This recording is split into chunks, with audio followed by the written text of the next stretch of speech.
This is Ron Singer. I'm going to be reading the first chapter of The Real Presence. This is a historical novel I've written about Nigeria. It centers on the Biafra War, and it's going to be published next year by Adelaide Books, an independent publisher. The title, The Real Presence, comes from theology. It was the fight that the Protestants and Christians had over whether Jesus was really present in the Eucharist or just symbolically. And I use that as my title because this novel is about identity, whether Nigeria is a real presence in these people's lives. Chapter 1, Lydia Ejikeme Ogochukwu, Owom and Aba, Nigeria, 1930 to 1968.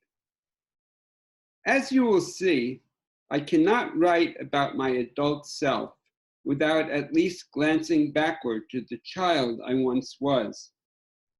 After completing my secondary, I was fortunate to find an employment with John Holt PLC, Aba branch. I thank God and my school training, as well as both parents for this opportunity, which not many Nigerian girls could have received in 1948, my graduation year. First, Mom, who would bring me along with her to 5-day market in our village, Owom, from when I was a very small girl. In addition to basin full of eggs and veggies for sale, carried on her head, Mom would carry her firstborn pikin, me, in a sling at her hip, not on the back, as with Yoruba babies. I was usually fast asleep as she bumped along the path from our house to the market and back again later, 1 mile plus each way, which was held in the center of Owom, right beside St. Miriam's Catholic Church, named for Sister of Moses. So it was Mom who introduced me to commerce. By the time I was 4 or 5 years old, she would allow me to wrap the goods for customers in a big cocoa yam leaf, which was our paper. By age 7, I was my mother's accountant, taking the money or cowries and returning change to customers. In those days, we were using both coins, pence and shilling, and cowrie shells called opopo for trading. For this skill, I must also thank my wonderful father, who among others, teaching me to ride bicycle, reading books to me, and etc., taught me to count and later on to do complicated problems in maths. That one became my favorite subject at school, starting with infant school in our village and ending with girls' secondary Aba. At GSA, I was blessed to be taught by mostly kind woman teachers, both sisters and others, for both my home econs subjects, such as sewing and cooking, and my academics, such as English and maths.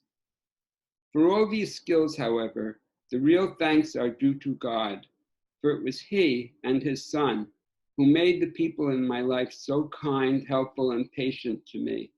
And thanks to God and Son, and to all those people as well, after GSA, I soon became employed by John Holt PLC, Aba.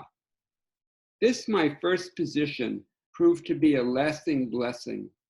I say so because for more than 20 years, 1948 to 1968, I worked for only one single employer, rising from junior stock clerk to assistant manager. Before I give some details from this long, happy period, I must pause to tell you a bit about the company, John Holt Ltd. And then PLC. I learned many of the facts to follow from a pamphlet, Official Company History, that was distributed to every employee. The information was stated in both English and Igbo. I am mentioning all this in case what follows sounds like a talking pamphlet. But some of the facts, I confess, I have only learned recently, a half-century later. These come from the wonderful internet, which I am not yet too old to enjoy. The founder, John Holt, 1841 to 1915, was a remarkable somebody. Whether you agree, as I do, that the Europeans had no business coming here to Africa in the first place, Mr. Holt was still a good man. Maybe the reason was that he himself rose from poverty to enjoy wealth. Once he became prosperous, he stood among his colleagues in the trading port of Liverpool, UK, in opposing horrible practices in Belgian Congo, such as an employee in the rubber industry could have his hand chopped off for refusing to report to work one single day, even if he was ill. Mr. Holt went on to start John Holt & Co., which was the opposite from this dirty business in Congo. When he was just opening his career as apprentice to African Steamship Company, John Holt wrote to his own father, a struggling farmer, a letter which he expressed his frank views on life. If I may quote his blunt statement, "Mankind is like a lot of hungry pigs fighting over a trough of milk. It is money I want, and money I must have if I go through fire and water for it. Not the gold, but the independence it brings and the cares it drives away. Ah, if only man or woman could have his or her cares driven away so easily. We Igbos know better than that." Anyway, in 1862, Mr. Holt shipped to Fernando Po, 157 kilometers to the south of Calabar, which is on this our own Nigerian coast. Mr. Holt's position was secretary to British consul, who also owned a trading post. When consul died, his widow showed the trading post to Holt, sold the trading post to Holt, who used it as springing board and became a trader himself and a man of deepening pockets. He had by then also entered to politics and was a delegate to the Berlin Conference 1885 that drew the map of West Africa, which has had such a horrid effect on so many African lives, my own included. More on that later. John Holt's trading carried him to coastal Nigeria, where he made most profits from exporting our products, especially palm oil, which Europeans turned into such items as soap, candles, and machine oil. To export these products, including also the tusks of elephant, now seen only in zoos, such as the one at Ibadan, founded in 1948, clever Mr. Holt even modified his own ships specifically to the needs of West African coastal trade. Was this man a true friend of the African? Not exactly. The odor of these blacks is most offensive when in a state of perspiration. But one time, when his labor Solomon fell ill in one of the trading ships, Holt also wrote, "It being rather cold, and he having little or no clothes to cover himself, I gave him a coat." And to explain his opposition to Congo oppression, "They, the Africans, made me what I am. Their labor, their muscles, their enterprise have given me everything I possess. I am bound to protect them against outrage and injustice." This brave opposition caused John Holt himself to be shunned by his colleagues and also caused him an unfortunate brain stroke. Mr.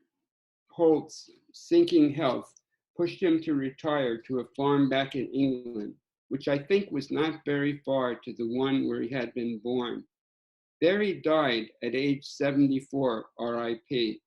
There is still a popular song in Nigeria that testifies to lasting fame. It happened a long, long time ago, before John Holt.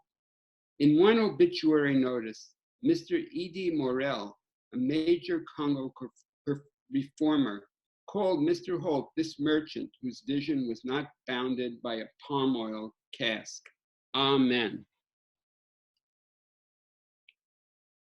Because of how much the company built by this man, John Holt PLC, has meant to my own life.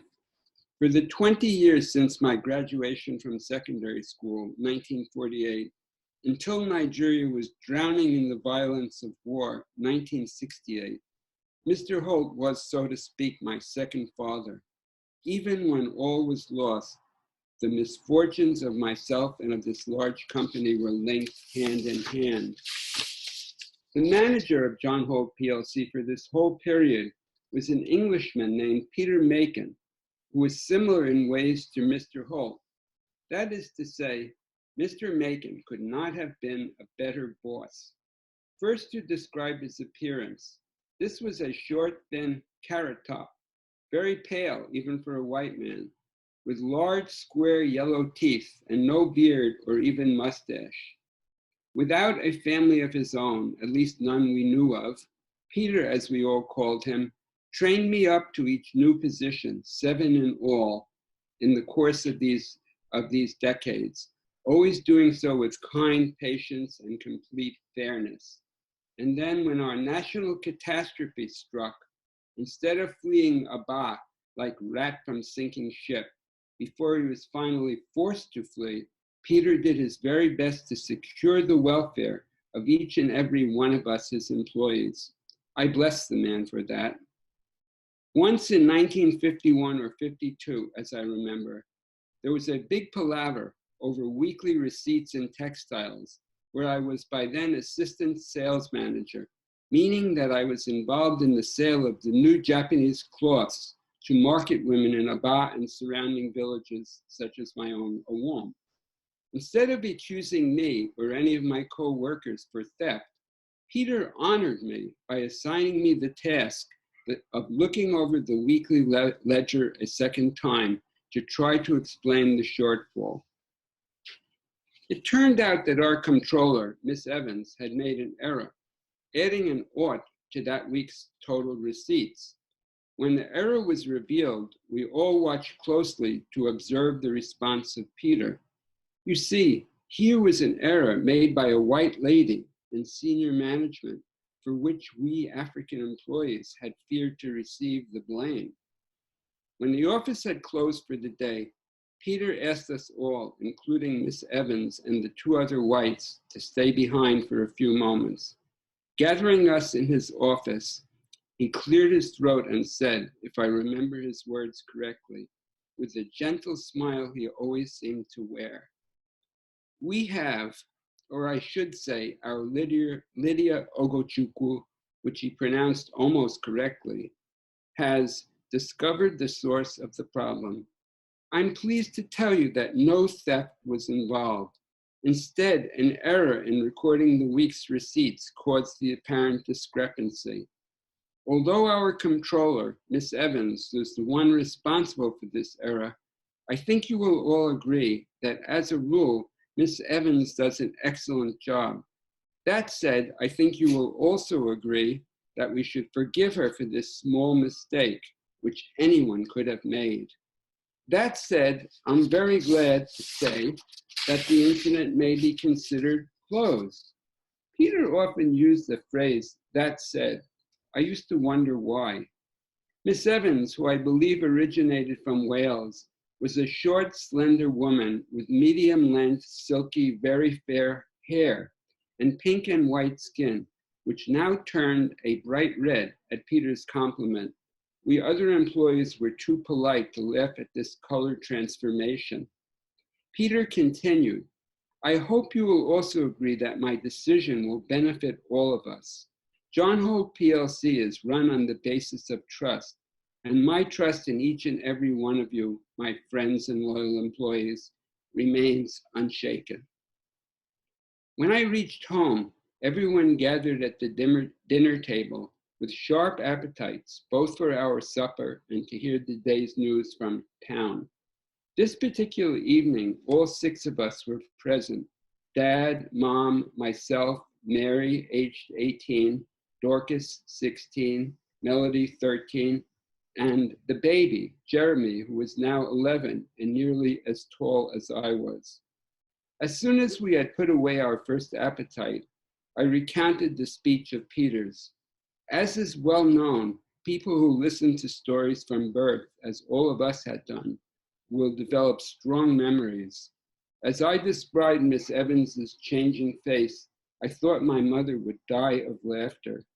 I also thought if she had been a white person, her own face would have turned the same red color as poor Miss Evans's. Dad cleared his throat and made one of his little toasts.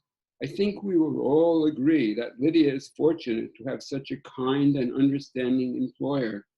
At this point, he raised his glass and added, to Mr. P. Macon, would that every Englishman were as wise and kind as this one. Dad's toasts were often like that, with a little sting in the tail. Jerry, my soulmate in the family, caught my eye and wriggled his eyebrows in the manner of Groucho Marx, whose film, A Day at the Races, I had allowed him to accompany me to the viewing at Town Hall Abba in celebration of his 11th birthday. That recollection prompts another small detour in my story. Ever since the end of World War II, American films had returned to our Igbo land. That one, A Day at the Races, was one of my favorites, especially the part about how they mistook a jumping horse for a racer. Everyone in attendance that evening, Jerry and myself included, found this era hilarious. The only part none of us in the audience understood was when the false Italian brother, Chico, was selling not ice cream, but small books with secret information. Nigerian independence, October 1st, 1960, was the occasion for huge celebrations all across this, our new nation. These celebrations included tours by many of the most popular and wonderful musicians.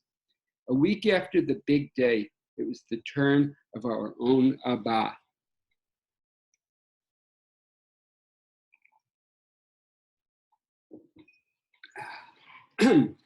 We were crazy with excitement to learn that an all-night dance was scheduled at the town rec hall, and that the featured performers were none other than the extremely famous Cardinal Rex Jim Lawson and his mayor's band.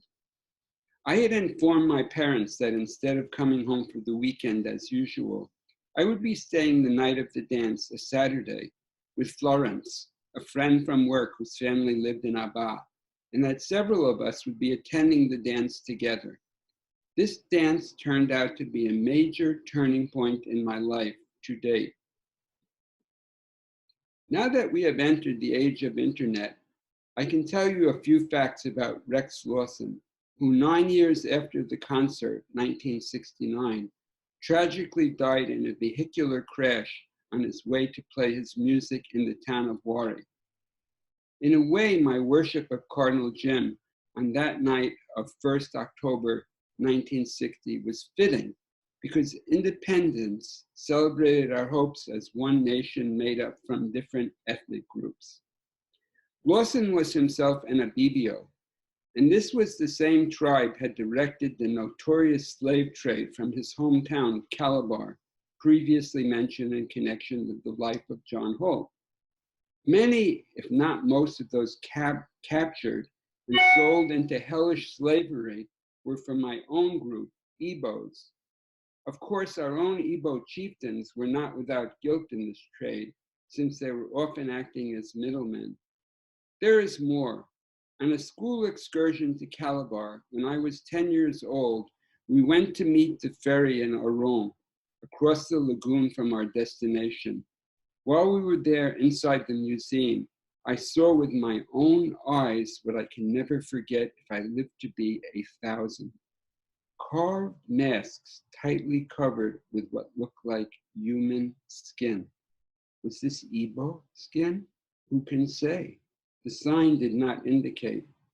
I remember sitting in the ferry later as we crossed to Calabar with tears running down my face that I pretended to the teacher and caused by the sharp wind.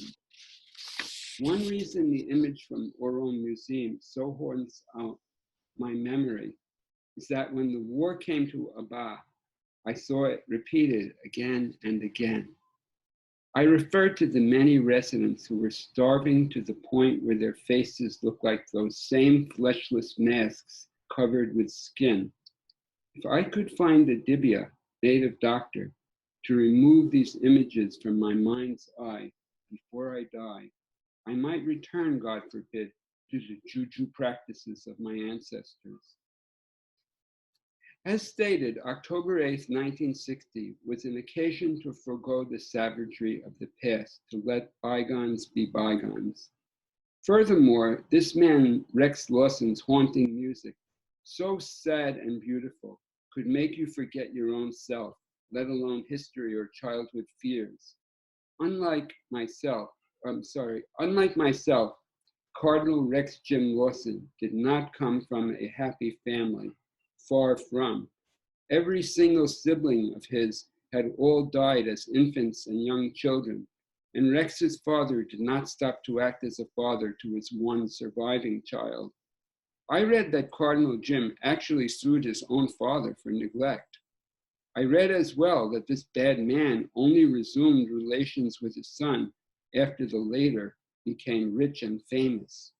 What a father! As to his mom, she died when Cardinal Jim was still a small boy. But back to the dance, and what a dance it was. The mayors performed all of their known songs, driving the dancers, us, crazy with excitement. Rex played his trumpet like an angel, and his guitar boy was equally amazing. The songs included all the very best. Jolly Papa, my personal favorite, plus Abari Bia, meaning Almighty God, Ibinabo, good fortune, and Aye Muba Ude Aja. Look at Anyang's face, not at her feet, because she has a disease. That last one remains strange to me, but I'm sure many others have understood the meaning. It must have been morning already, 1 or 2 a.m., when I found myself during a break in the dancing outside of the hall, cooling myself in company with one of the musicians. This was none other than Guitar Boy himself, who had made me swoon so many times that night. Well, suffice to say that he tried to make me swoon again. That is, he tried to have his way with me. How did I prevent him? As he attempted to force me down to the ground, I seized this boy's slender wrists in my own strong 2 hands and calmly stated, not shouting, "No, please, no. You are just a boy." "What thing you they do," he complained. "You want to remain abandoned property?" I was by then 30 years of age and still a virgin. I said, "But you must stop this nonsense immediately." He kept trying to escape his wrists, to no avail. "One moment, please. I think that you have a mother, Mr. Boy? Imagine if she is watching what you're trying to do to me, also a woman, and old enough to be your eldest sister. Shame for you, Guitar Boy." By the way, did you know that in our Nigerian slang, Guitar Boy also stands for penis? That made him stop. I released his wrists and we re-entered the dance hall as if nothing had happened. This brief interlude did not prevent me from enjoying the remainder of the dance, including the guitar playing, possibly more soulful than before even, which continued until 1 hour after sunrise. Luckily, the next day was the Sunday, for which we were free from work. If it had been a work day, we would have made many terrible mistakes, much worse than adding an ought in the ledger. To tell truth, I was by then weary of carrying the heavy burden of my virginity. Guitar Boy's fumbling attempts only served to make me more aware of this weariness. So a few months after independence, I voluntarily surrendered my own independence and finally agreed to accept the stubborn marriage proposals of my colleague at JHPLC, Mr. Harry S.T. Ejikeme. I had refused this man previously for several reasons, including fear of lifelong mockery of the difference in our heights. For Harry was a full stop, very short, but I soon realized how foolish I had been to hesitate. My sweetie Harry and I were able to enjoy matrimony, though childless, for about 6 years. How many laughs and meals and other kinds of fun we used to share together. Ah, Harry was a good man. But then came the war, which ended not only our marriage, but the world as we knew it. But do not despair, reader. There was to be life again afterwards.